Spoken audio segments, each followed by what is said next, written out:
परिचय। जैसा कि हम पहले से ही जानते हैं कि पौधे वर्ज्य गैसों से प्रकाश संश्लेषण द्वारा और पशु श्वसन द्वारा छुटकारा पाते हैं। हाँ, लेकिन ठोस और तरल वर्ज्य पदार्थ तो अभी भी उनके शरीर में होते हैं। तो हम कह सकते हैं कि वो जैव प्रक्रिया जिसके द्वारा जीव हानिकारक उपापचयी अपशिष्टों से छुटकारा पाते हैं, उत्सर्जन कहलाती है। ये उत्सर्जन अलग अलग जीवों में अलग अलग तरह से होता है। हाँ, एक कोशिकीय जीव इन अपशिष्टों को साधारण विसरण द्वारा शरीर के बाहर स्थित जल में निकाल देते हैं। जैसे अमीबा में ये जैव द्रव्य झिल्ली से होकर होता है, जबकि जटिल बहुकोशिकीय जीवों में उत्सर्जन के लिए कुछ विशेष अंग होते हैं। प्लैटीहेलमिन्थस में उत्सर्जी अंग प्रोटोनेफ्रिडिया या फ्लेम कोशिकाएं होती हैं, जबकि एनेलिडा वर्ग के जीवों में ये अंग नेफ्रिडिया होता है। हाँ, और संधिपाद जीवों में उत्सर्जी अंग नितंबीय ग्रंथियां जैसे स्पर्श तंतु अथवा हरित ग्रंथि और मैल्पीघी नलिकाएं होती हैं, जबकि मोलस्क में वृक्क होते हैं।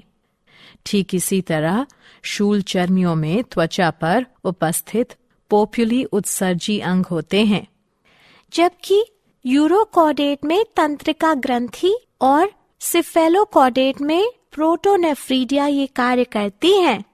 कशेरुकी जीवों में उत्सर्जन के लिए एक जोड़ी वृक्क होता है। तो आओ इस विषय में विस्तार से चर्चा करें।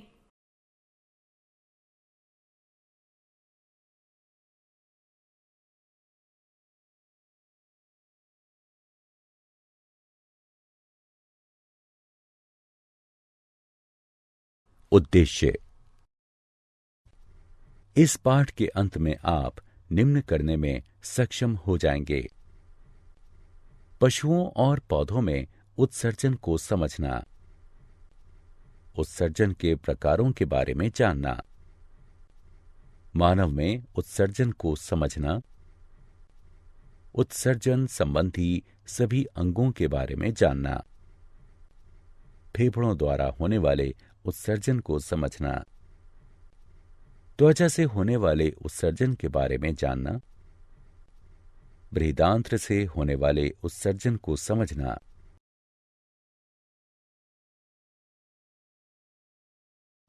मूत्र प्रणाली की संरचना और कार्य प्रणाली को समझना, वृक्कों की संरचना और कार्य प्रणाली को समझना, मूत्रवाहिनी की संरचना और कार्य प्रणाली के बारे में जानना, मूत्राशय की संरचना और कार्य प्रणाली के बारे में जानना, वृक्काणुओं की संरचना और कार्य प्रणाली को समझना, कृत्रिम वृक्क और अपोहन का अध्ययन करना।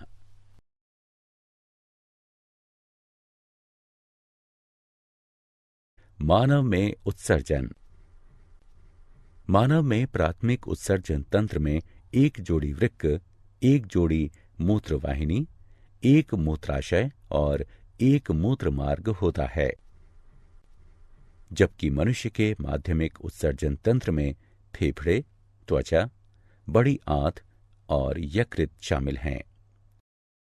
फेफड़ों द्वारा उत्सर्जन। फेफड़े श्वसन के समय उत्पन्न हुई कार्बन डाइऑक्साइड और जल वाष्प का उत्सर्जन करते हैं।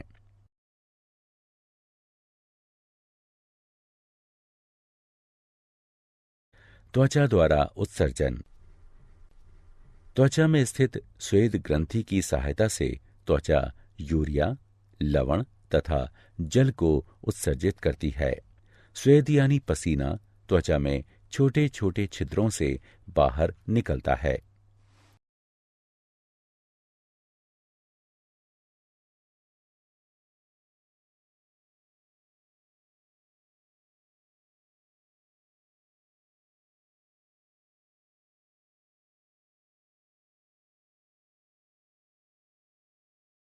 बृहदांत्र द्वारा उत्सर्जन।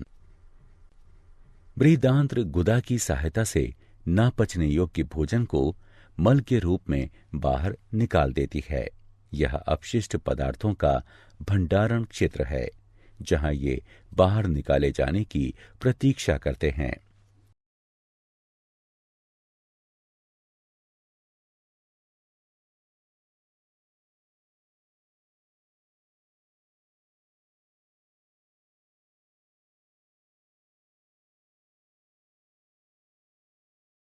मूत्र उत्सर्जन तंत्र।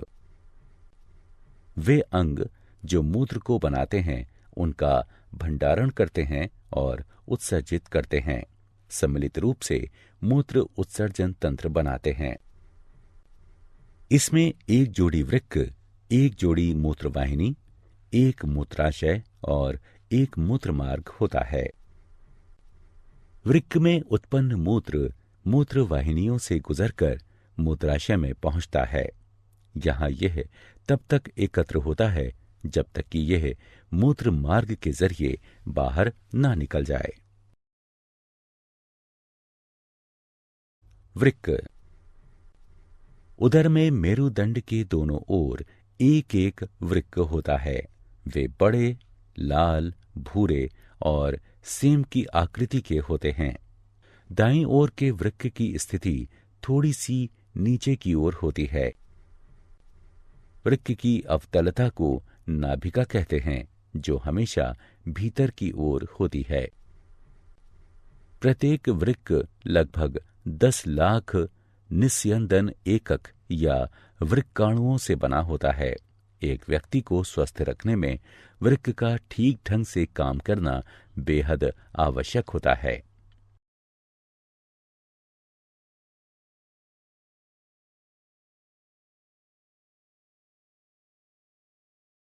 वृक्काणु।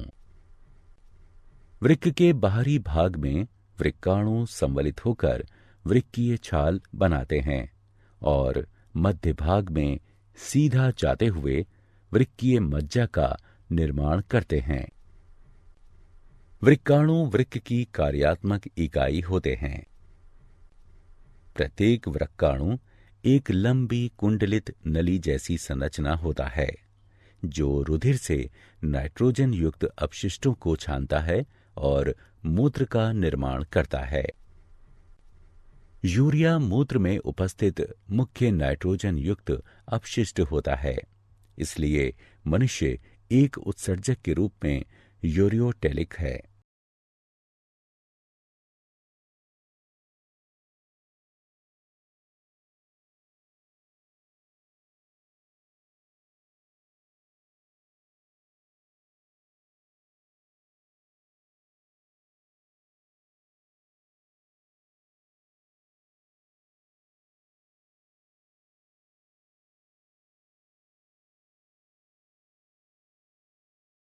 मूत्र वाहिनियां।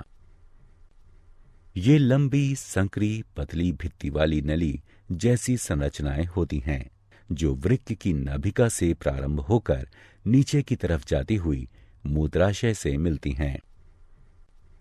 मूत्र वाहिनियां मूत्र को वृक्क से मूत्राशय तक क्रमाकुंचन द्वारा ले जाती हैं। मूत्राशय।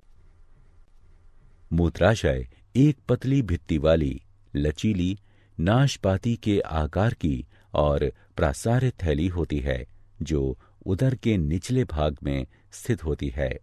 मूत्राशय मूत्र की अस्थायी भंडारण करने की थैली होती है। मूत्राशय कोमल मांसपेशियों से बना होता है, इसलिए यह तंत्रिका तंत्र के नियंत्रण में होता है। यही वजह है कि हम मूत्र त्याग करने की इच्छा को नियंत्रित कर सकते हैं। मूत्र मार्ग। मूत्र मार्ग एक मांसपेशीय और नलीदार संरचना है, जो मूत्राशय से शरीर के बाहर तक होता है। मूत्र मार्ग ही मूत्र को शरीर से बाहर निकालता है। बोमन संपुट।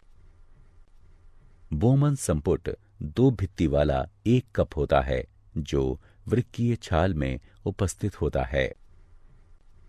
यह समतल कोशिकाओं से बनी पतली और अर्धपारदर्शी उपकला का बना होता है। बोमन संपुट के विवर में रुधिर कोशिकाओं का एक गुच्छा होता है जिसे ग्लोमेरुलस कहते हैं। यह अभिवाही धमनी के विभाजित होने के फलस्वरूप बनता है। बोमन संपुट और ग्लोमेरुलस को सम्मिलित रूप से मैलपीघी का अथवा वृक्कीय संपुट कहते हैं। ग्लोमेरुलस वह जगह है जहां दाब के अंतर्गत छनन होता है, जिसे अति सूक्ष्म छनन कहते हैं। इस प्रकार बना हुआ निस्यंद ग्लोमेरुलर अथवा वृक्कीय निस्यंद कहलाता है। वृक्कीय नलिकाएं। वृक्कीय नलिका लंबी और कुंडलित होती है तथा 3 भागों में बटी होती है। निकटस्थ संवलित नलिका, हेनले का लूप, दूरस्थ संवलित नलिका। निकटस्थ संवलित नलिका वृक्क का संवलित भाग होती है तथा वृक्कीय छाल में स्थित होती है। यहाँ वृक्कीय निस्यंद से सोडियम, कैल्शियम, अमीनो अम्ल इत्यादि का चयनित पुनरावशोषण होता है। हेनले का लूप नलिका का यू आकृति का भाग होता है तथा वृक्कीय मज्जा में उपस्थित होता है। यह 2 शाखाओं का बना होता है। अवरोही शाखा यह पतली भित्ति की होती है तथा आरोही शाखा यह मोटी भित्ति की बनी होती है। अवरोही शाखा जल के लिए पारदर्शी होती है, किंतु खनिजों जैसे सोडियम क्लोराइड के लिए अपारदर्शी होती है। आरोही शाखा खनिजों जैसे सोडियम क्लोराइड के लिए तो पारदर्शी होती है, किंतु जल के लिए अपारदर्शी होती है। यहाँ मूत्र की सांद्रता बढ़ती है। दूरस्थ संवलित नलिका वह संवलित भाग है जो वृक्कीय मज्जा में स्थित होता है। यह संग्राही नलिका में खुलता है। वृक्कीय निस्यंद में उपस्थित अधिकतम जल की मात्रा दूरस्थ संवलित नलिका तथा संग्राही नलिका की भित्ति द्वारा पुनरवशोषित हो जाती है।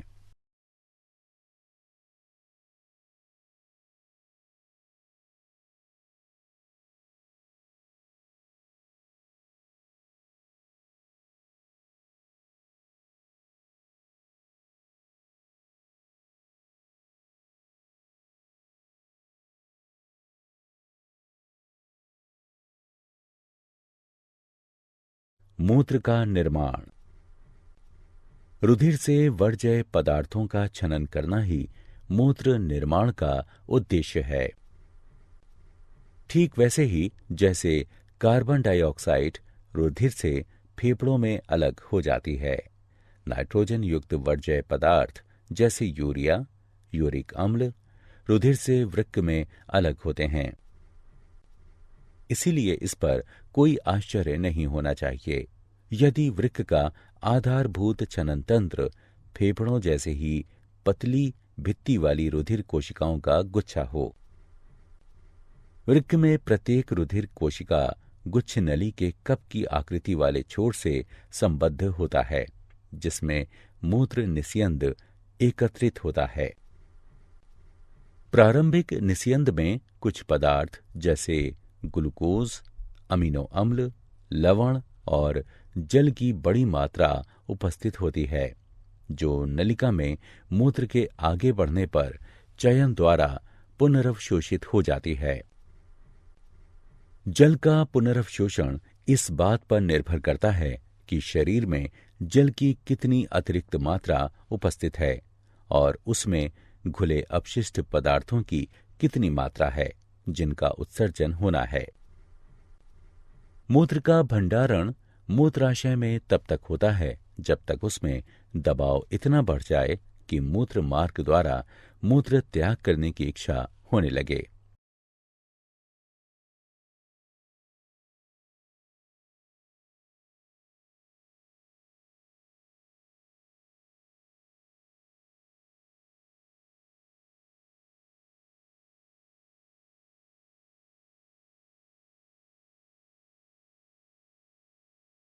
कृत्रिम वृक्क, रुधिर अपोहन। वृक्क जीवित रहने के लिए अनिवार्य अंग है। बहुत से कारक जैसे संक्रमण, चोट अथवा वृक्क में बाधित रुधिर संचार वृक्क की क्रियाशीलता को कम कर देते हैं। इसके कारण शरीर में विषैले वर्ज्य पदार्थ एकत्रित होने लगते हैं, जिसके कारण मृत्यु भी हो सकती है। वृक्क के कार्य बंद कर देने की स्थिति में कृत्रिम वृक्क का उपयोग किया जा सकता है, जो नाइट्रोजन युक्त वर्ज्य पदार्थों को रुधिर से अपोहन द्वारा हटाने का उपकरण है। कृत्रिम वृक्कों में बहुत सी नलिकाएं, जिनमें एक अर्ध पारदर्शी रेखा होती है, अपोहन विलयन से भरी टंकी में डूबी होती हैं। इस द्रव का परासरण दाब रुधिर के परासरण दाब के बराबर होता है, लेकिन इसमें नाइट्रोजन युक्त वर्ज्य पदार्थ नहीं होते हैं। रोगी का रुधिर इन्हीं नलिकाओं से होकर गुजरता है। यहां से गुजरते समय रुधिर में उपस्थित वर्ज्य पदार्थ विसरण द्वारा अपोहन विलयन में चले जाते हैं। शुद्ध रुधिर को पुनः रोगी के शरीर में भेज दिया जाता है।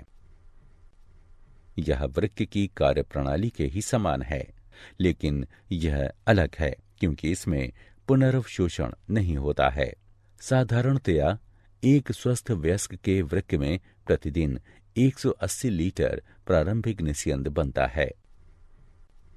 हालांकि प्रतिदिन उत्सर्जित मात्रा 1 या 2 लीटर ही होती है, क्योंकि बाकी बचा निस्यंद वृक्क नलिकाओं में पुनर्वशोषित हो जाता है।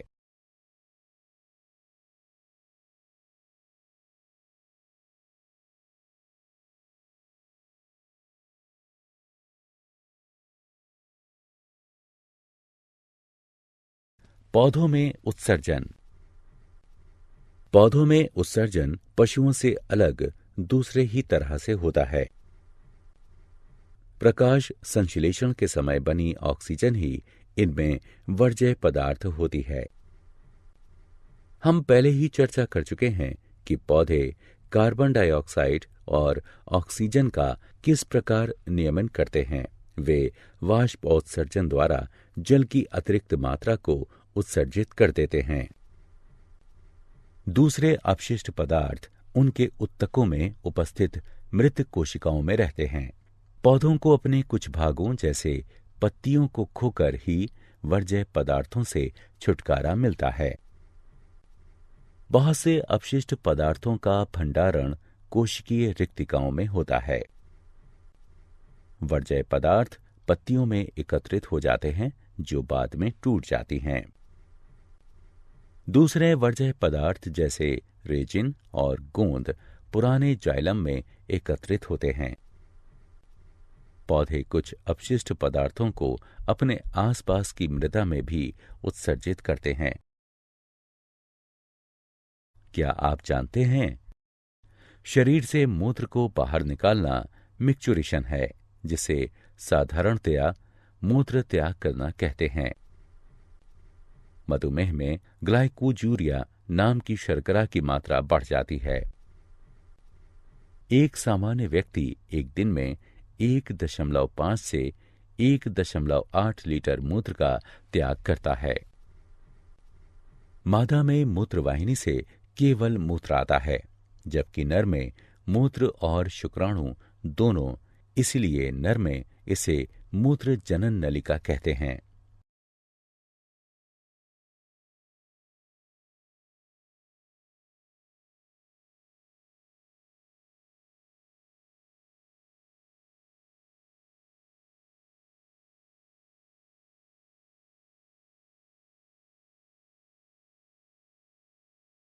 सारांश। आइए हमने जो कुछ सीखा है उसे संक्षेप में दोहराएं। उत्सर्जन में नाइट्रोजन युक्त वर्ज्य पदार्थों को बाहर निकाला जाता है, जबकि ऑस्मो रेगुलेशन में शरीर द्रव में जल की मात्रा को नियंत्रित किया जाता है। अलग अलग पशुओं में अलग अलग उत्सर्जी अंग होते हैं, जबकि निम्न स्तरीय जीवों में शरीर की त्वचा से ही उत्सर्जन होता है। मनुष्य का उत्सर्जन तंत्र वृक्क मूत्रवाहिनियों, मूत्राशय और मूत्र मार्ग से मिलकर बना होता है। वृक्क में उत्सर्जी इकाइयां होती हैं जिन्हें वृक्काणु कहते हैं। प्रत्येक वृक्काणु बोमन संपुट और वृक्कीय नलिका से मिलकर बना होता है। बोमन संपुट में ग्लोमेरुलस होता है जिसमें अति सूक्ष्म छनन होता है, जबकि वृक्कीय नलिकाओं में चयनित पुनरवशोषण होता है। रुधिर अपोहन उस व्यक्ति के रुधिर से नाइट्रोजन युक्त वर्ज्य पदार्थों को कृत्रिम वृक्क की सहायता से निकालने की क्रिया है जिसका वृक्क खराब हो चुका हो। पौधों में ऑक्सीजन और अतिरिक्त जल रंध्रों द्वारा बाहर निकल जाता है।